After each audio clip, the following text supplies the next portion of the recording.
Assalamualaikum warahmatullahi wabarakatuh. Salam sejahtera untuk kita semua. Perkenalkan, nama saya Hafika Gusviana. Saya seorang mahasiswi D4 Kebidanan PJJ kelas 21A Universitas Fordekov Bukit Tinggi. Pada kesempatan kali ini, saya akan mempresentasikan sebuah materi pembelajaran biokimia tentang aspek biokimia pada kehamilan. Nah, semoga video ini bermanfaat bagi kita semua, terutama mahasiswi kebidanan. Selanjutnya bagi tenaga kesehatan khususnya para bidan yang akan melayani ibu hamil nantinya. Kemudian juga pada para ibu semuanya yang saat ini diberikan anugerah dan kepercayaan oleh Allah untuk menjadi calon ibu. Selamat menyaksikan video ini dan semoga bermanfaat. Aspek biokimia pada kehamilan. Sebelum kita membahas tentang apa saja aspek biokimia pada kehamilan, terlebih dahulu kita akan membahas secara umum tentang pengertian biokimia. Jadi, biokimia itu adalah suatu cabang ilmu pengetahuan yang mempelajari tentang struktur, fungsi, dan interaksi biomolekul yang menyusun sel, kemudian juga mekanisme reaksi katalis enzim, energetika, dan reaksi-reaksi metabolisme sel. Selain itu di dalam biokimia kita juga akan mempelajari mengenai proses transduksi yang berkaitan dengan fungsi biologis dan fisiologis pada tingkat molekuler dan informasi genetik. Contohnya pada informasi genetik ini kita akan mempelajari tentang DNA, RNA, pembelahan sel, dan lain sebagainya. Selanjutnya kita akan bahas tentang hamil atau kehamilan.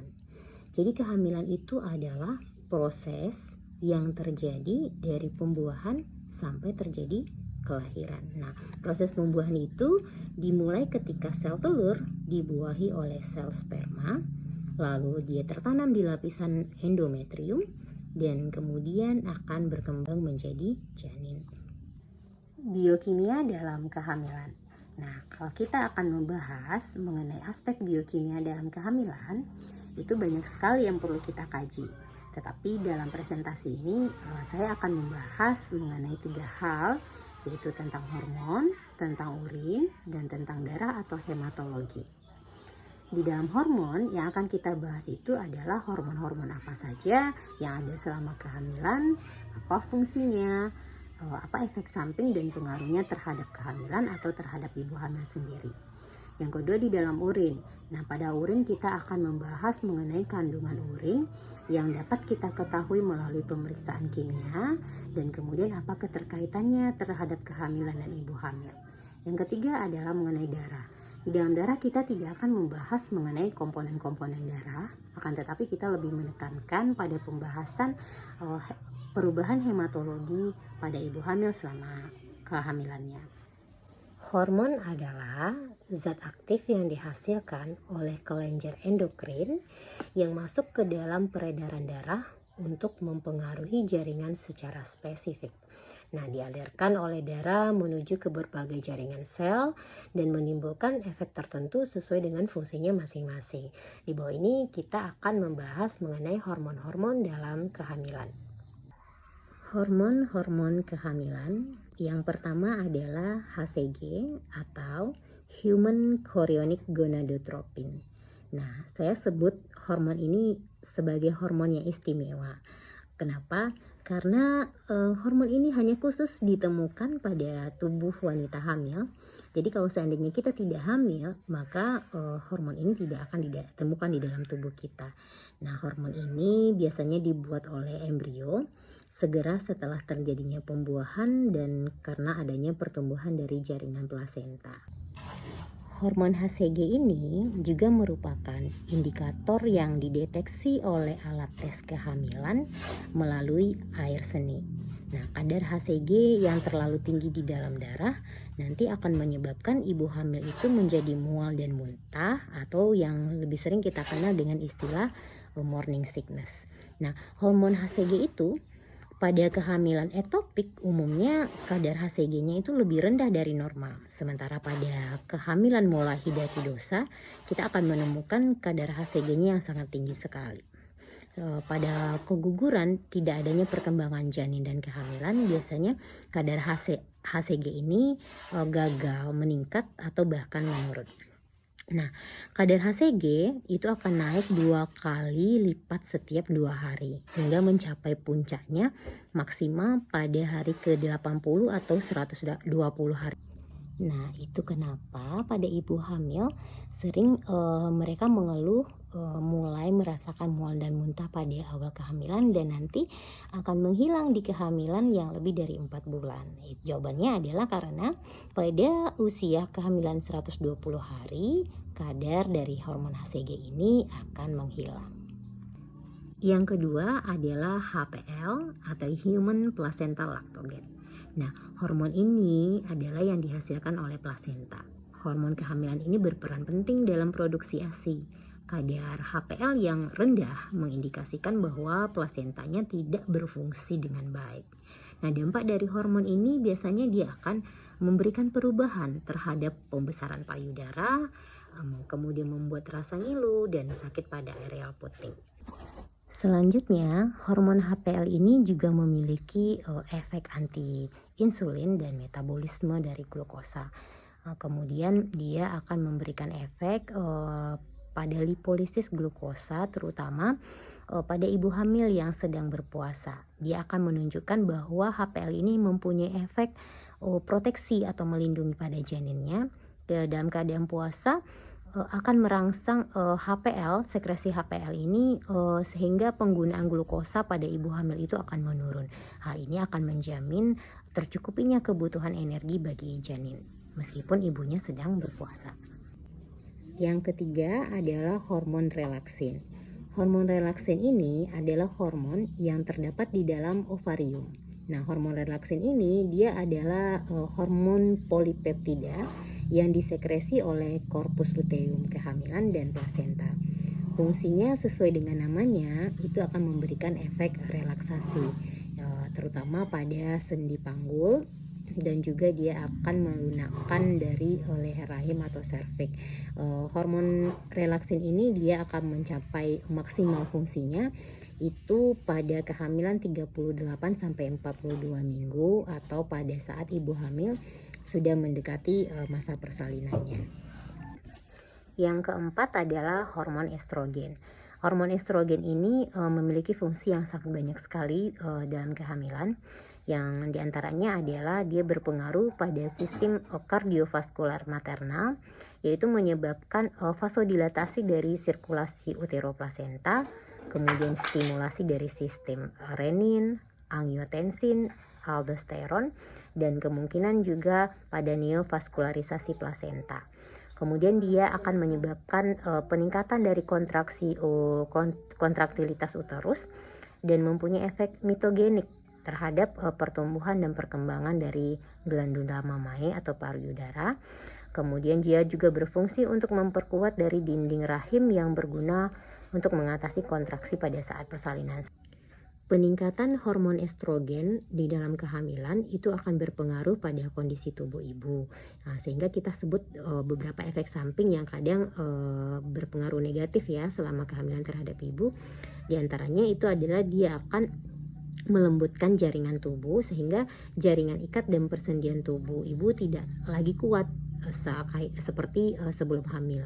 Kemudian juga akibat dari hormon estrogen ini ibu akan sering mengalami gangguan keluhan sakit pinggang dan punggung, kemudian juga timbulnya varises. Nah, selain itu efek samping hormon ini juga merangsang ibu untuk mual dan memberikan dorongan untuk muntah. Selanjutnya di dalam kehamilan juga ada yang namanya hormon progesteron. Nah, hormon progesteron ini dia berfungsi untuk membangun lapisan dinding rahim untuk menyangga plasenta di dalam rahim dan mencegah gerakan dari kontraksi atau pengerutan otot rahim sehingga persalinan dini dapat dihindari. Serta dia membantu menyiapkan payudara untuk menyusui. Hormon ini dapat mengembangkan pembuluh darah sehingga menurunkan tekanan darah ibu dan memperlambat dari sistem pencernaan. Selanjutnya di dalam kehamilan kita ada mengenal namanya hormon MSH atau melanocyte stimulating hormone. Nah, hormon kehamilan ini dia akan merangsang terjadinya pigmentasi pada kulit, sehingga kita bisa lihat pada ibu hamil terkadang itu muncul warna penggelapan pada beberapa area seperti di leher, lipatan ketiak, areola mamainya atau area puting susunya, kemudian juga pada garis pusarnya menjadi lebih gelap. Beberapa istilah yang sering kita jumpai akibat dari hormon melanocyte stimulating hormone ini adalah yang pertama itu ketika adanya deposit pada wajah atau penumpukan bintik-bintik hitam pada wajah semasa kehamilan, itu kita sebut dengan kloasma gravidarum. Kemudian juga kulit akan menjadi seperti retak-retak itu dan garis-garis kebiru-biruan pada perut, itu kita sebut dengan striae lividae. Pembahasan kedua kita adalah mengenai urin. Jadi sebelum kita mengetahui kandungan-kandungan di dalam urin, kita perlu tahu dulu apa itu urin. Jadi urin ini adalah hasil penyaringan darah oleh ginjal yang dikeluarkan tubuh melalui saluran kemih. Itu salah satu bagian dari sistem urinaria. Urin itu dikeluarkan untuk membuang sisa-sisa metabolisme, misalnya urea dan racun dari dalam tubuh. Baiklah teman-teman, untuk selanjutnya kita akan membahas aspek biokimia pada kehamilan dalam urin. Nah, kalau kita berbicara urin, nanti kita akan membahas mengenai kepekatan atau osmolitasnya. Mengetahui kepekatan urin itu membantu petugas kesehatan memutuskan apakah sampel urin yang didapatkan adalah yang terbaik untuk mendeteksi zat tertentu. Misalnya, untuk mencari jumlah protein yang sangat kecil di urin, maka urin yang kita gunakan adalah urin yang sangat pekat dan itu terdapat di pagi hari. Kemudian yang kedua kita akan bahas mengenai keasamannya. Nah, ginjal itu berperan penting sekali dalam menjaga keseimbangan asam basa tubuh. Urin yang bersifat asam berkaitan dengan resiko penyakit ginjal atau asam urat. Nah, hal itu tentunya kita perlu waspadai pada ibu hamil. Selanjutnya adalah kita bahas mengenai protein. Teman-teman juga udah tahu semuanya bahwa normalnya urin itu tidak ditemukan adanya benda protein pada ibu hamil. Nah, seandainya jika di dalam urin itu ditemukan, berarti itu mengindikasikan pada tahap awal dari kerusakan ginjal. Kondisi yang menyebabkan protein urinaria ini bisa akibat multiple myeloma, kerusakan sel darah merah, peradangan, kanker, dan sebagainya.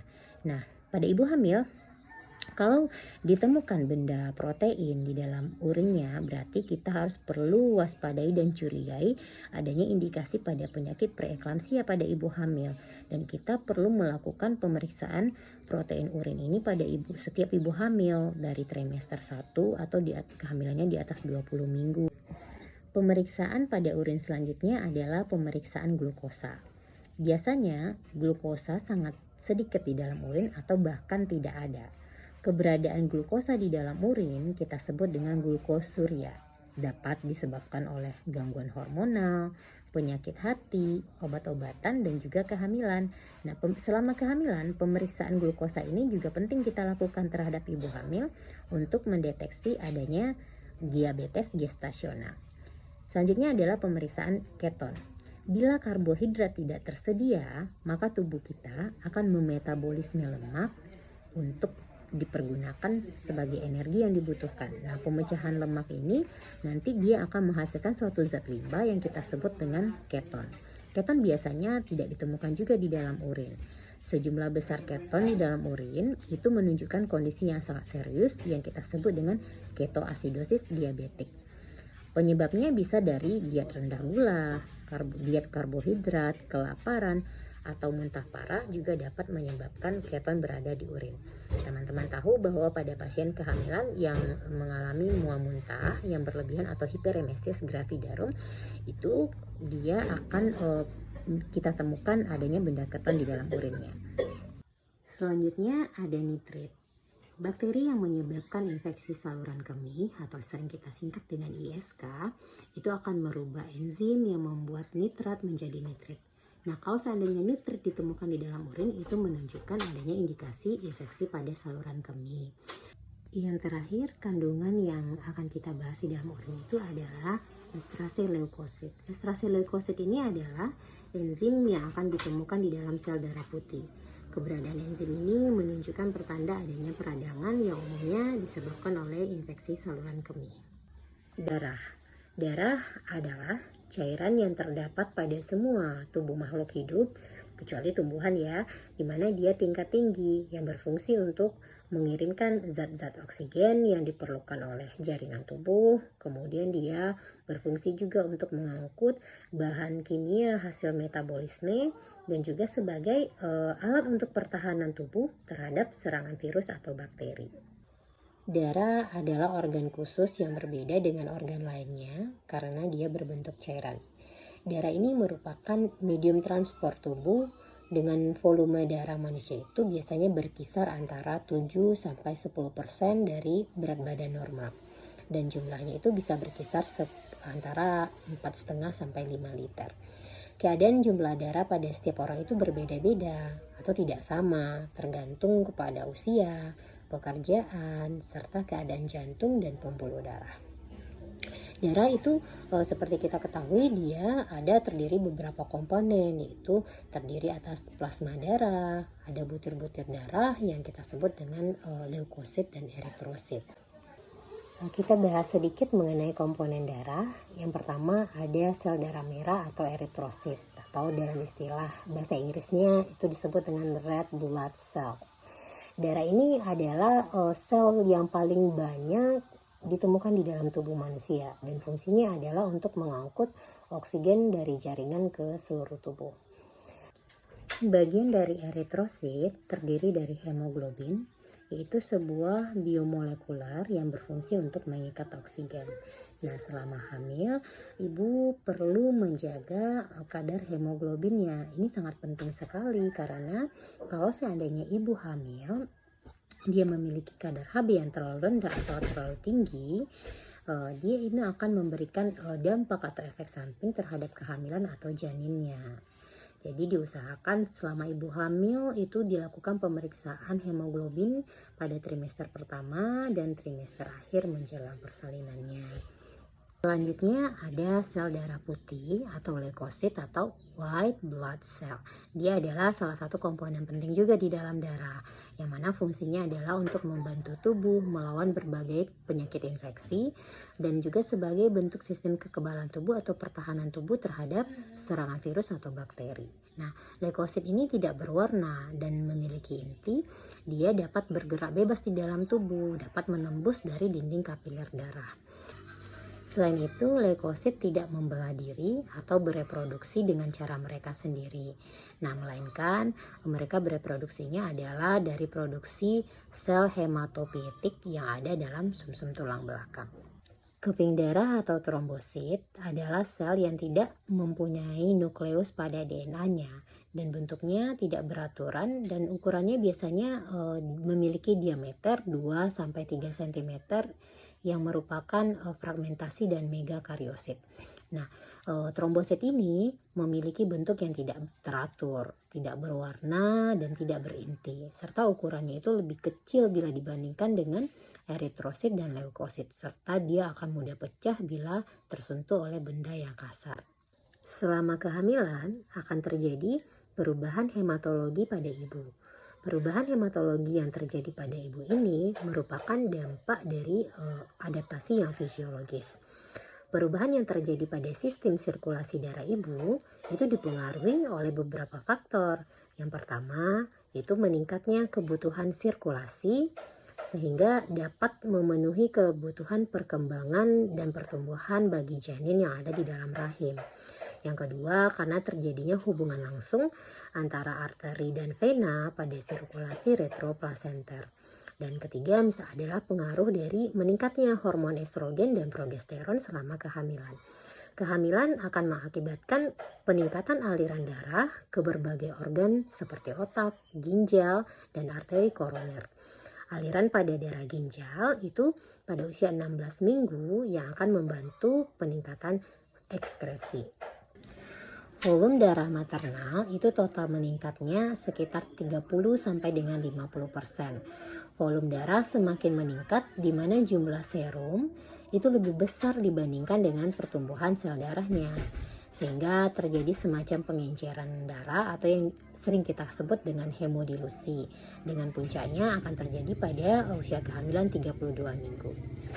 Sel darah merah makin meningkat jumlahnya ya untuk mengimbangi pertumbuhan janin dalam rahim. Tetapi pertambahan sel darah tidak seimbang dengan peningkatan volume darah sehingga terjadi hemodilusi yang disertai dengan anemia fisiologis. Sehubungan dengan peningkatan massa sel darah merah dan kebutuhan janin yang sedang berkembang serta plasenta, ini akan menyebabkan peningkatan dari kebutuhan zat besi selama kehamilan yang disertai dengan beberapa peningkatan absorpsinya. Oleh karena itu, selama kehamilan ibu perlu diberikan tambahan zat besi dan salah satunya adalah dengan program pemberian zat besi selama kehamilan sebanyak 90 tablet. Perubahan hematologi yang lain yaitu akan berdampak pada sel darah putih juga.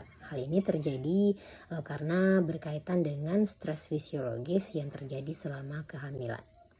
Demikianlah pembahasan kita mengenai aspek biokimia pada kehamilan. Terima kasih sudah mendengarkan dan terakhir kata saya ucapkan wassalamualaikum warahmatullahi wabarakatuh.